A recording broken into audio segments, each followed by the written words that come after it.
Joel Wallach, and I want to talk about diabetes today. Diabetes is a terrible degenerative disease that afflicts something like 12% of Americans, and the rate is actually growing. It's an epidemic disease in America right now. We have 1 million new cases of adult-onset type 2 diabetes. It gives us about 32 million diabetics in America, of which 31 million are adult-onset type 2 diabetics. And it's not an insulin problem. Adult-onset type 2 diabetes is actually a simple mineral deficiency disease. We learned in 1957 that we could prevent and cure. We could actually prevent and cure adult-onset type 2 diabetes in laboratory animals, pet animals, and farm animals by supplementing properly with these minerals and their cofactors.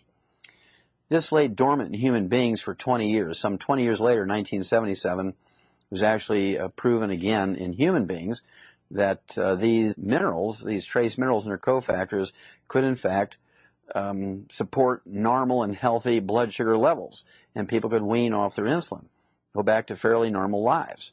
And that was kind of an exciting thing, but that was in 1977, and nothing has really happened new in the science of diabetes. And when you look at the reason why, according to the GAO, the General Accounting Office, which is the budget watchdog for the U.S. Congress, they say that the average diabetic, if they are treated by their physician in the standard medical way, they are worth to their physician over the 24 to 40 years they live after diagnosis, they're worth $750,000.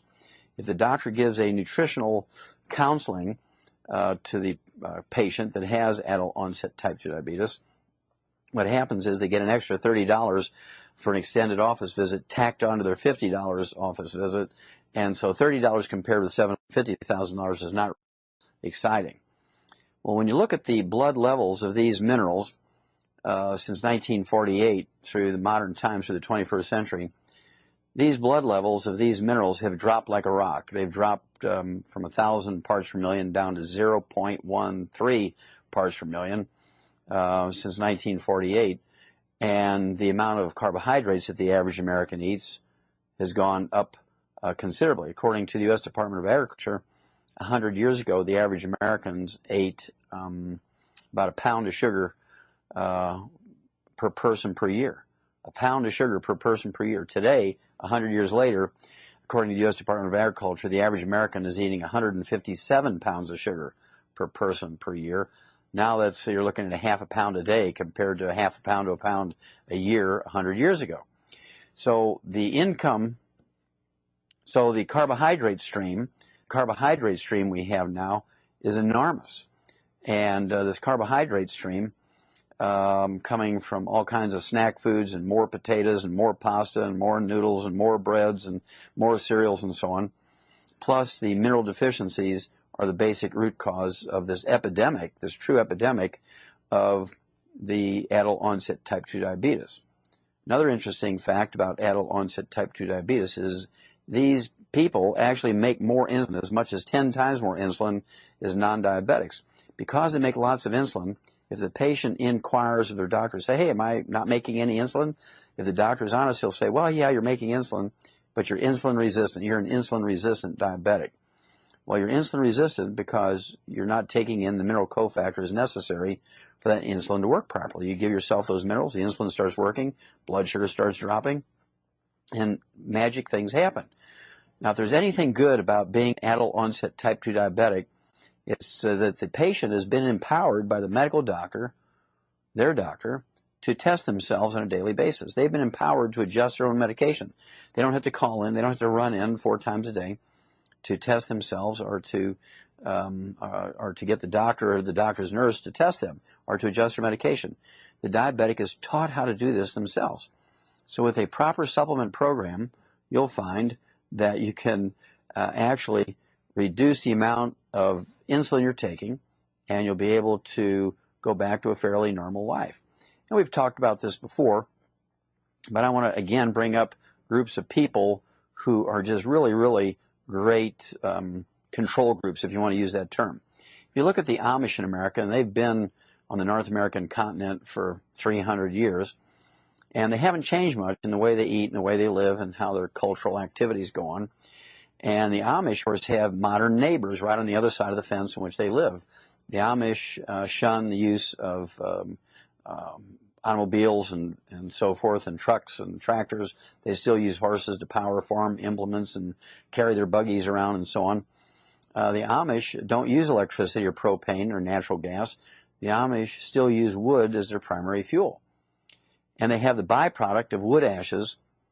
They still have the byproduct of wood ashes from heating and cooking.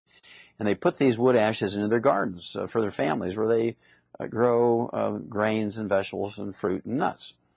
Now, they also mix these wood ashes with their food. It's called culinary ashes. And they also mix wood ashes with their salt, cut the salt with it, so they get these minerals from 3 sources: fertilizer in their garden, culinary ashes, and also ashes in which they use to cut their salt and other seasonings. Now, because of this, they're getting the minerals necessary for their insulin to work. And as a result, they only have about a 4% rate of diabetes and almost a 0 rate of obesity, compared with the general American population, which has a 12% rate of diabetes, and right now a 31% rate of obesity, and is projected to be 40% of Americans will be obese by the year 2010. So it's very obvious. They're breathing the same air, drinking the same water, basically eating the same food, except that their food is fertilized with wood ashes, which are the minerals that are left over when you burn away the carbon in the wood. And I'm going to keep saying that over and over and over, because it is so basically important to our health, especially in something like diabetes. When you look at the typical diet that's given to a diabetic in America or any other industrialized nation by their physician, they're told, look, eat these low glycemic grains, whole grains, eat the low glycemic fruit, such as bananas and apples, and stay away from the plums and the grapes and so on. They're only getting about 10% of the story. 90% of the story are these minerals that must be taken in to replace the ones they're not getting in their food anymore. They're not getting them in their food anymore because we're not using wood as a fuel. There's no ash byproduct. And again, the ashes are the minerals that are left over when you burn away the carbon and fuel. When you look at the Pima Indians in the United States and Mexico, they're the same genetic pool, and there's kind of a fenceless border between the Pima Indians and in Mexico and the Pima Indians in Arizona. It's a man-made line on a map. And so there's no difference in them genetically. There's no difference in them culturally. The only difference is the Pima Indians in America live in double-wide trailers. They have pickup trucks. They heat with propane, natural gas, or electricity, cook with natural gas, propane, or electricity. And the Pima Indians in Mexico still use wood as their primary fuel. And the Pima Indians in Arizona don't have access to the wood ashes. The Pima Indians in Mexico still do. And it's really amazing that this stuff happens. When you look at the history of people, when it comes to longevity and illness and what they look like, and you go back to pictographs to the Egyptians, and you look at 1890s and 1920s pictures of Native Americans, they were all slim. There was no obesity. And when you look at the records,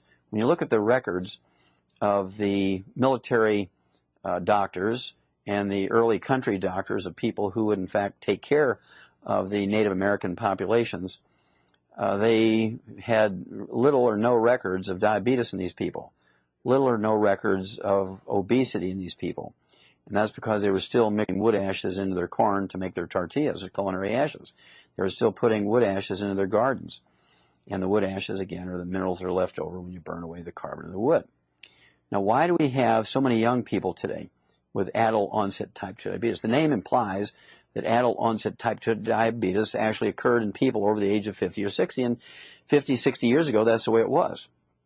Well, the picture has changed. Now, babies can be born with adult onset type 2 diabetes, meaning they make plenty of insulin, but they can't control their blood sugar with it because they don't have the minerals. They're deficient in the minerals necessary for the insulin to work properly. The mineral cofactors necessary for the insulin to work properly. As a result, we now see adult onset type 2 diabetes in newborn babies. The rate is extremely high in teenagers and young adults. And that's because they're minerally deficient. They're living on carbonated drinks and carbohydrates, and nobody's supplementing with these minerals anymore. It's kind of interesting that the rate of diabetes, adult onset type 2 diabetes, in the poor population is much higher than it is in the wealthy population. Okay, and again, it comes down to the poor population drinks more carbonated drinks, more carbohydrates because they're cheaper, and there's a zero consciousness, almost a zero consciousness in the poor cultures when it comes to supplementing. They haven't had to think about it because they're supplementing almost unconsciously with these wood ashes from their cooking and heating fires into the gardens, into their food, culinary ashes, and cutting their salt with it. And so historically they did all these things because they had the byproduct of cooking with wood, but nobody paid attention to it when they made the shift to other fuels.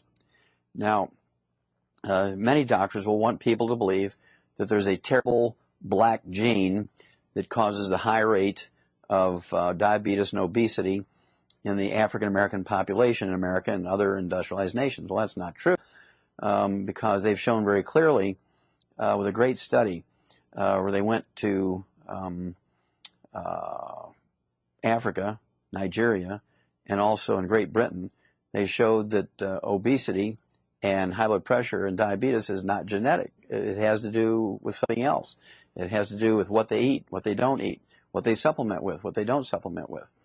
And so you're going to find that we could actually eliminate obesity and diabetes in industrialized nations. I believe we could eliminate obesity and diabetes in the industrialized nations in 90 days. If everybody were to supplement properly and cut way back on their carbohydrate intakes. Now, it's impossible to cut back on carbohydrate and you're not supplementing with minerals. It is impossible to cut back on carbohydrates when you're not supplementing with minerals because you will always have that pica and cribbing. You'll always have this almost psychotic desire to eat and snack. And of course, that's how we get animals in the feedlots to gain weight, is we consciously make them minerally deficient and then give them a big stream of carbohydrates, and they will, in fact, get diabetes and become obese. Prime beef. Now, up until recent times, diabetes was a rare disease in pet animals because they had these complete animal foods, canned food, kind of like a meatloaf with everything in it, and dry foods with everything in it. But as animal proteins became more expensive, the manufacturers of animal foods, pet foods, switched to carbohydrates. And so if you look at the ingredients of a bag of dry food and canned dog food, most of the time you'll find that the first ingredient is rice or corn or wheat or other grains, and that either red meat or fish or chicken are kind of 8th or 10th or 12th down in the line of ingredients. Whereas in the old days, the first ingredient was red meat, liver, chicken, fish, and it was much easier to control the obesity and the diabetes in these animals because they would actually supplement with the minerals that are necessary to prevent the diabetes and obesity. Well, they didn't keep up. As you switch to carbohydrates, you need to go up with those minerals, but they haven't upped the minerals. So the number of cases of diabetes and obesity in pet animals is going up at a significant rate because they've changed the basic formulation of animal foods. So as owners, we have to be alert to that and make sure we supplement the animals with these minerals to prevent them from getting diabetes. You know, it's an old adage that people and animals or pets kind of look alike. That's because we eat the same thing. Well, if you feed an animal the commercial diet solely without adding any snacks or table scraps to it and supplement properly, they will not get obesity or diabetes either. And so it's not that difficult. And I'm sure I don't know things that the doctors don't because I get most of my material from medical journals. So I have to assume if they're reading the medical journals, they're getting the same materials I am. So the reason why they don't discuss nutrition and supplement programs for diabetes is not because it's not useful. It's not because it doesn't work. It's because the amount of profit they make from a 15-minute nutritional consultation is $30 compared with $750,000 by treating the diabetic in the standard way. They make their money from amputating toes and feet and legs. They make their money for dealing with the cardiovascular problems and the peripheral neuropathies and the blindness and all the other stuff that goes along classically with diabetes. These things are totally avoidable by supplementing properly. They're avoidable by supplementing properly.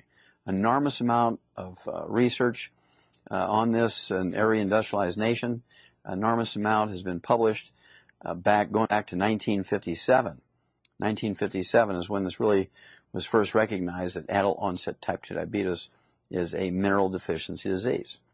Now, just as a little aside here, type 1 diabetes, or juvenile onset diabetes, is a different story. They do not make any insulin whatsoever. They don't make any insulin, zero insulin, so they could never wean off of insulin.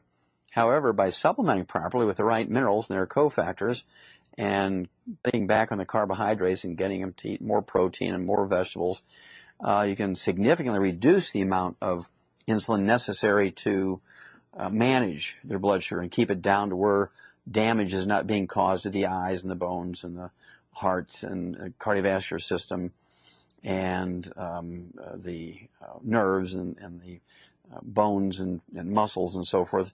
And so the need for amputations, the need for dealing with these complications of type 1 diabetes can be significantly reduced. I know people who are type 1 diabetics who are in their 60s and 70s, have no complications, or very, very few complications. The average lifespan of a type 1 diabetic, if they follow the standard medical system, is registered at 33. Well, I think the type 1 diabetics that I deal with from a supplement standpoint, the average lifespan is much greater. And I have to sit down and calculate that, but I'd venture to say that it's going to be in the 50s and 60s. So you can seriously gain 20 or 30 years of longevity if you're type 1 diabetic by paying attention to how much carbohydrate you consume, cut way back on that, zero sugar, and you want to supplement properly. Make sure you're getting those minerals that are necessary for the insulin you're giving yourself. Make sure that it's going to work properly, because just injecting yourself with lots of insulin without supplementing with those minerals, you're not going to get efficient use of that insulin. And this is where the complications occur.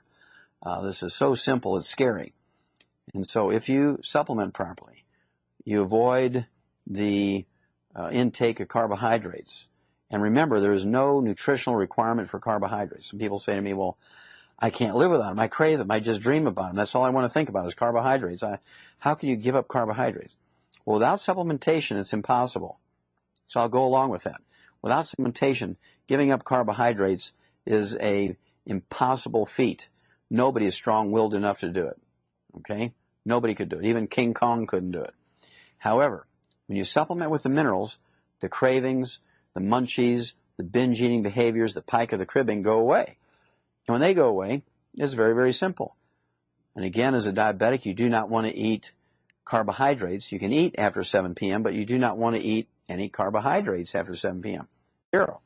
If you need a snack, you can eat a handful of mixed salted nuts. You could have one of these zero sugar protein shakes. You can throw an egg in there if you want to. You can have plenty of animal protein after 7 o'clock if you're a diabetic. And you're going to lose that fat. A lot of people actually will gain an enormous amount of weight when they're diabetic. But it's not due to genetics, and it's something that you can actually fix. Doctors get a lot of incorrect advice when they say, well, cut out the fats and eat more carbos when you're diabetic. Eat the low glycemic carbohydrates. Well, that's not correct. You want to eat lots more protein. You want to eat meals that are maybe 3 hours apart, maybe 4 or 5 meals a day instead of 3. But after 7 p.m., be sure no sugar, no juices, no fruit, no carbohydrates. You can eat a handful of mixed salted nuts. You can have a protein drink, either a whey protein drink, throw an egg in there, or you can have a hard-boiled egg with some salt and pepper on it. Eat a no-sugar sports drink. A lot of stuff you can do as a diabetic. But you got to stay away from that sugar, stay away from the carbohydrates, supplement properly, and you will be amazed at how good you're going to feel. Your energy is going to be up all day. You're not going to have the diabetic rantings and ravings. And a lot of people, they have such difficulty in managing their blood sugar that they do. They get anxiety attacks, panic attacks. They go into rages, and people, oh, that's just his diabetes acting up. You can eliminate all that. You can eliminate the need for amputations of toes, feet, and legs by supplementing properly and avoiding the sugar and avoiding the carbohydrates, eating more high-protein meals. It's not genetic. There's never been a genetic form of adult-onset type 2 diabetes. There's never, ever been a genetic form of juvenile-onset type 1 diabetes, although doctors will tell you that because that excuses them from having to fix you. If it's your bad genes, that excludes them from having to fix you. Well, diabetes is much more easily managed than doctors would have you believe. It's much more easily managed than doctors would have you believe. And we as individuals have to take control of managing diseases like diabetes, because if we're waiting for doctors to do it, it's not going to happen. Their level of care for diabetes is always driven by income. And again, they're not going to just take $30 and give you a 15-minute nutritional counseling. And so you have to educate yourself. Education is power, and education with action is superpower. And I get excited for type 2 diabetics because it's a disease we can eliminate. I'll repeat that. We can eliminate type 2 diabetes, America and all the other industrialized nations, if we supplement properly and we eliminate the majority of the carbohydrates and sugars out of our diets. It's really quite a simple thing. Once you know what to do, it's actually quite simple. And so it's a matter of just doing it. Remember, education is power, and education with action is superpower. So cut the carbohydrates, eliminate the sugar, supplement properly, and guess what? It'll happen.